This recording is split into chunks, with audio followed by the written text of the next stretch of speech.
Who's your emergency contact? Who should be notified in case of death? Welcome to the USP, where I spent the last 2+ decades of my life. I apologize that I haven't been able to upload some videos last week. There's a lot going on out here, and I just got to deal with life before I can get on here and tell you and share some stories with you guys. But that being said, this last week, and even just a couple of days ago, I've been getting hit up about this dude named Big Meech from the BMF, Black Mafia family. And just so we're clear, I've never met Big Meech. I never ran into him. I never met him, right? And the reason why I've never met him is because I've done all my time in the USP. Now I want you to think about that. Big Meech did all his time at a FCI. Now, I know a little bit about the Black Mafia family when they first got indicted. There was a dude when I was in Beaumont that was from BMF that hit the compound. I didn't get to know him or anything like that. He was just pointed out to me, and the time that he hit that compound, there was you can see the difference between who was on the yard. Because like I said, when I was in Bloody Beaumont, the group amongst the blacks that ran the yard were the DCs. And a lot of these Texas dudes, they just played the unit. They didn't really come out and hit the yard. But when that one dude that was from BMF hit the compound, he was like going in telling them, man, you guys need to start coming out to the yard a little more. Let your presence be known. I mean, Beaumont is Texas, but again, I know some people got some issues about that. When I tell them that the DC blacks ran the yards for the blacks over there, in Beaumont, that's not to say they're dictating everybody's politics or anything like that. And that's not to take anything away from any different group or any individual men that was walking on that yard. But it was known that it was a DC yard. And same thing with the whites. With the whites, the Boston car ran Beaumont. You had the ABTs, you had other skinhead gangs and dudes that were local from Texas. But then at the end of the day, the Boston car ran the yard for the whites over there. Right? So, what my story today is where I heard the name, where I ran into the name. Like I said, I've never met Big Meech, so I can't really speak on anything about, who he is, what he's done in the feds or anything like that. But I can speak on facts on how process works when you're in the feds and when the feds indict you. And the reason is because I've been in the feds. I spent 24 years in there, right, all in the USP. So at the end of 2015, I got caught up and they sent me to the SMOOTH program.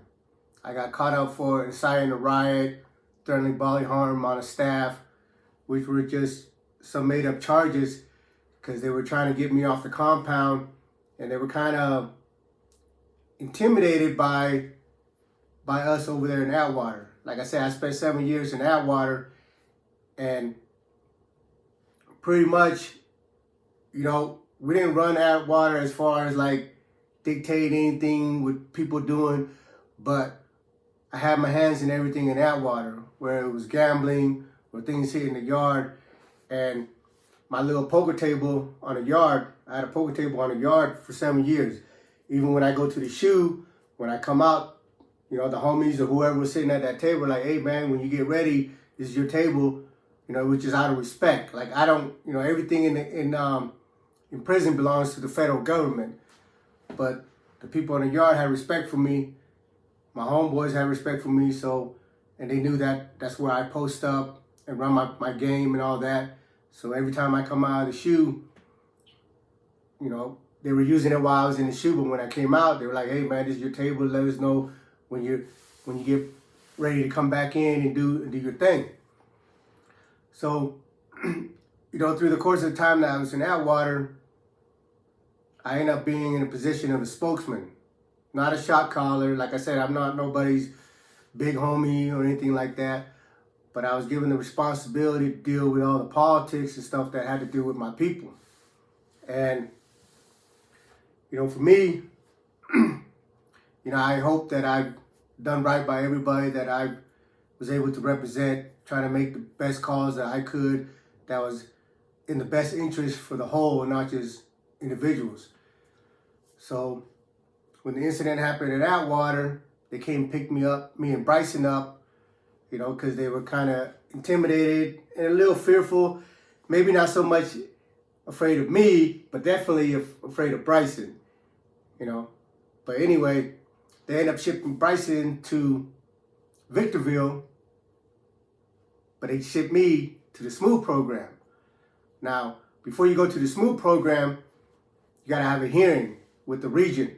They bring you into lieutenant's office, you get on a conference call with somebody who's in charge of the region or whatever, and they interview you to see if you qualify for the SMOOTH program.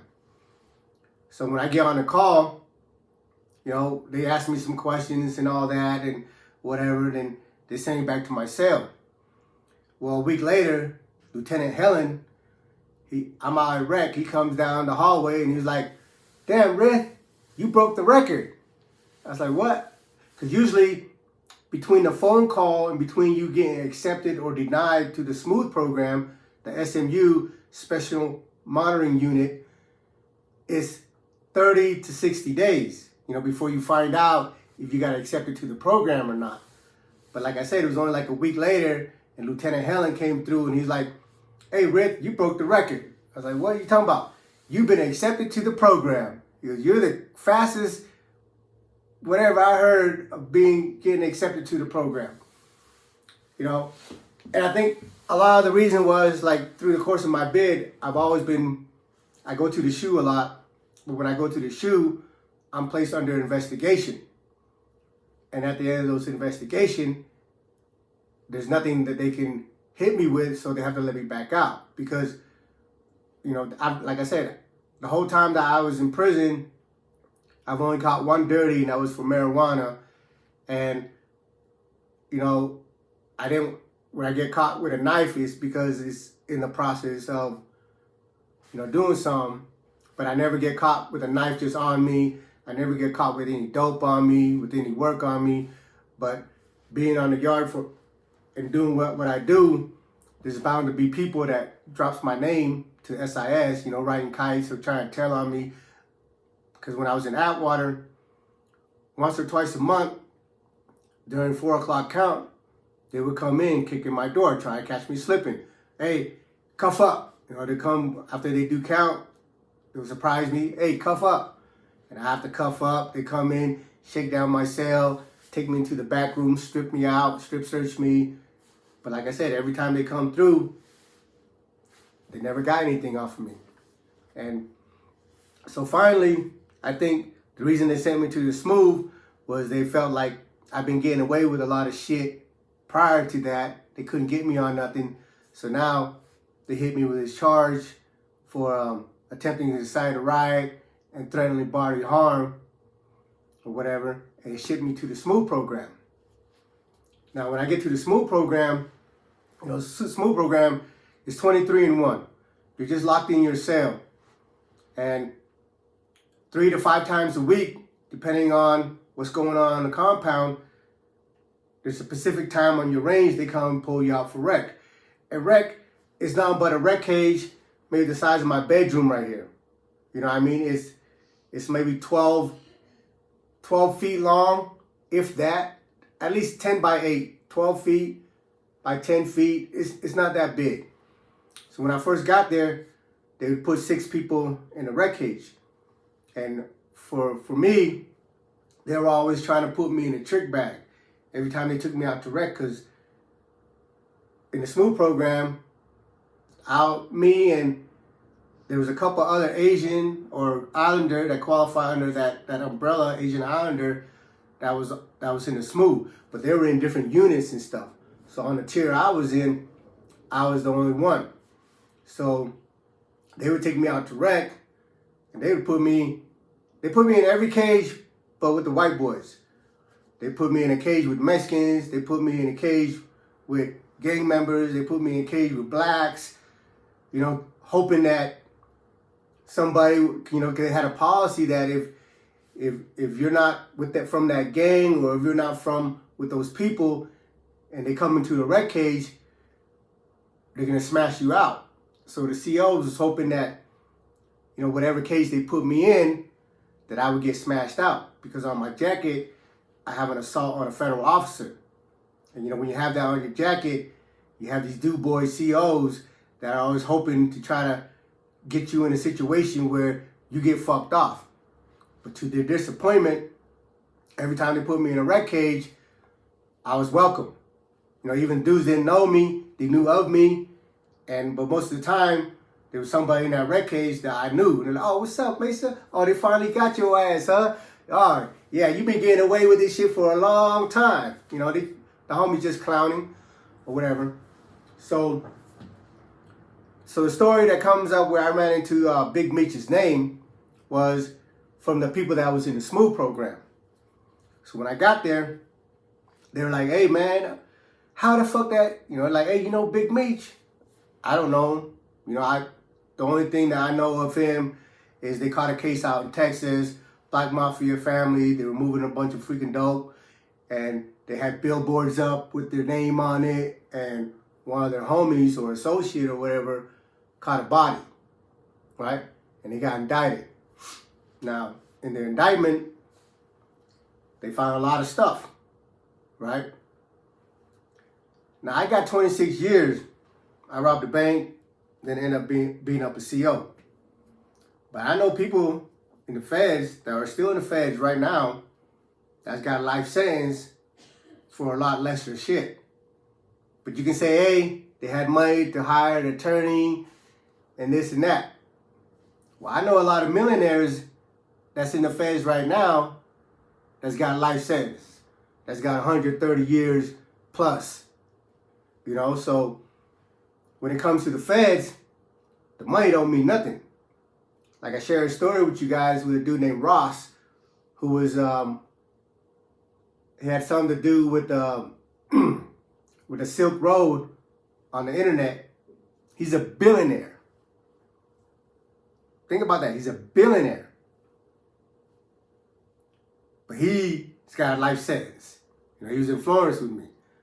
So money and high-powered attorneys and all that stuff really don't mean too much to the feds, right?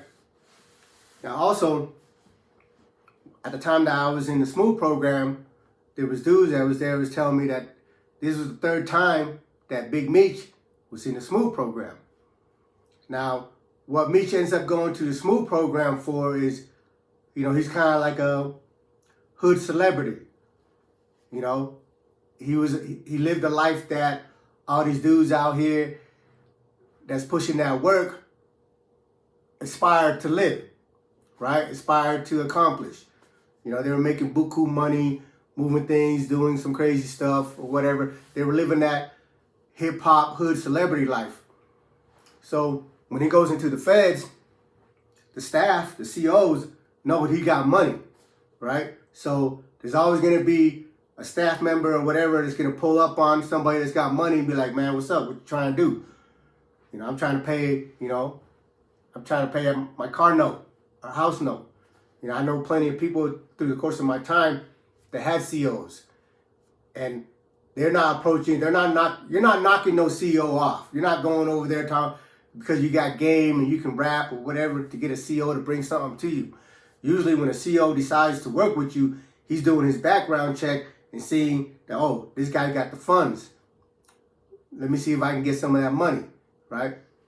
So he would get caught with a cell phone or whatever else he gets caught with and get sent to the Smooth program. Now, one thing you have to understand about the Smooth program is a disciplinary prison. It's what Marion used to be. So it's only a step down from ADX. When you go to the Smooth program, if you don't complete the Smooth program, they send you to ADX. If you complete the Smooth program, they send you back to a USP. Now, let that resonate with you. They send you back to a USP because the security level goes camp, Lowe's, FCI, USP, SMU, the SMOOTH program, ADX. You do not go to the SMOOTH program, leave the SMOOTH program, and go back to an FCI. That doesn't happen because when you go to the SMOOTH program, your points get raised up. Your points goes up. If you have anything between, if you have 24 points or above, 24 points is like the middle of the road. But if you have 24 points or above, you qualify for a USP. Anything below 24 points, you go to an FCI. When you get a shot, your points go up. When you get a knife shot, your points go up and it freezes for like 7 years, 5 years. That meaning that your points can't drop for within those that time. You know, so every time I get into an incident, you know, whether it's stabbing or a riot or all these different things that I get into, my points go up and it freezes for between 5 to 10 years where I can't, no matter what kind of program I do or anything, I can't drop my level, right? So for Meech to be in the SMOOTH 2 or 3 times, his points should be up there, should be USP bound, right? So before I continue with the story, the conversation that I had over the weekend with a homie out of Texas, he was telling me now that he's came home, a lot of these reporters, a lot of these magazines and stuff been wanting to interview him because, you know, they glorified his life, the BMF. They made these dudes look like they were bona fide super gangsters. And again, I don't know any of them. I'm not saying they're not. You know, I don't know anything about them. I'm not here to speak on their character or anything of that nature. I'm here to speak on the process and how the system, the feds, work. So, as far as I know, Big Meech is on top of the indictment. The main guy, because he's the one with all the celebrity status and all that. Well, when you're the main guy on the indictment, you're going to a USP, especially if you're gang related and you're part of an organization that made headline news, that got in the magazines and in the papers, and now I think 50 Cent is doing a series on the BMF and all that. You're going to a USP, especially if you got a body that's related to your case, you know. And I say that because I'm going to just use myself as an example because I'm just a dude out of Utah out here running around gang banging, doing what I do. I end up in the USP and end up stuck there for 20-something years. And nobody knows about me outside the homies out here in the hood, you know. So for you to have like national fame of what you and your homies were doing, you're supposed to be in a USP, right? Like I said, there was a member of the BMF that hit Beaumont while I was there. I didn't meet him. I don't know him. Don't know his name or anything. Somebody just pointed him out to me, you know, one time on the yard, and that was that. But he's in a USP. So the question that I want you to ask yourself is, how is this dude that's on top of this indictment supposed to be the leader of this notorious gang not in a USP? Well, common sense would tell you that there's special circumstances why he's not in a USP. So speaking of special circumstances, I don't know his paperwork. I never read his case, never read any of their case. The first time I came, I was hip to them, was in a hip hop magazine when somebody did a story about them getting indicted, right? And that was the extent. You know, they had a murder that involved some music, whatever, doing it. I don't know. You know, I can't remember every detail of the story. But the first time I was hip to them was I read about them in a magazine, right? Then through the course of the time, I hear the name, this and this and that. So when it comes to special circumstances, you have to understand that they don't give a fuck about you. They don't care who you are, what you are. For you to be treated differently than how I was treated or how the rest of the people that were in the USP were treated, you have to have a special situation, circumstances. And usually the special situation and circumstances comes with cooperation. The homie in Texas, you know, he's in the hip hop scene. I don't want to mention his name without his permission or anything like that, but he's big out there in Texas. And he was telling me that, you know, there's dudes, these people are trying to interview him and stuff, and now people are hitting up talking about Big Meech is not kosher, right? So he was asking me about it, and that's why I'm sharing the story today. And I told him, like, well, I'm telling you, I've never met dude, don't know his case, don't know anything about him, but the one time that I did ran into people that knew him, that knew his name, and they were talking about it, was in the Smooth program. And that's all everybody was talking about in the Smooth program. Like, man, that motherfucker went back to an FCI. That motherfucker been at the Smooth 3 times, and every time he gets sent back to an FCI. The whole 20-something years that he did, he never touched toes in the USP.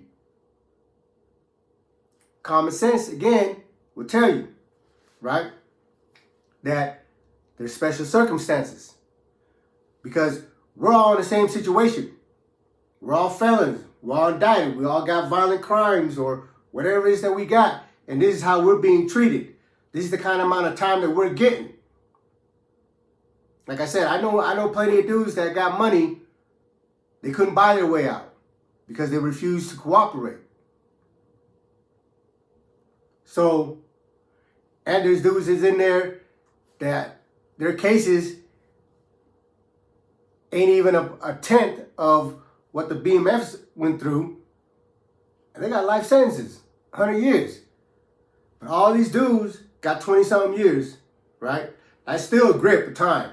Like, don't get me wrong. You know, 20-something years will knock your dick in the dirt. You know, that's speaking from my experience. But knowing how the guidelines work, knowing how the categories work, when you have a case like that, and you come back with only 20-something years, people's going to look at you like, how the fuck you do that? Right? Because I know dudes in there that got 30 years, and they're rats. Because they didn't want that life sentence, so they took a deal for 30 years because they wanted an opportunity to come home one day, right? So the conversation that I was having with the homie down in Texas is the reason why I'm out here doing these videos and stuff is that, you know, through the course of my bid, I watch these documentaries on these individuals and stuff, and at the end of the movie, you find out that all these motherfuckers cooperated, right? Like American Gangster, Frank Lucas, you know, American Gangster, right? He was a hardcore dude out there in wherever, Chicago, wherever he was from. But then when the shit got indicted, when the shit hit the fan, he told on everybody. So for me, it doesn't matter how you start, it's how you finish. You could be a cold-blooded killer, you can be all the rest of that shit, but at the end of the day, when they got you in this box, in this room, and you don't hold your water, all that gangster shit's out the window. You ain't that no more, homie. All you are now is a buster and a bitch, right? I know plenty of killers that are a bunch of bitches that told on their homies, you know?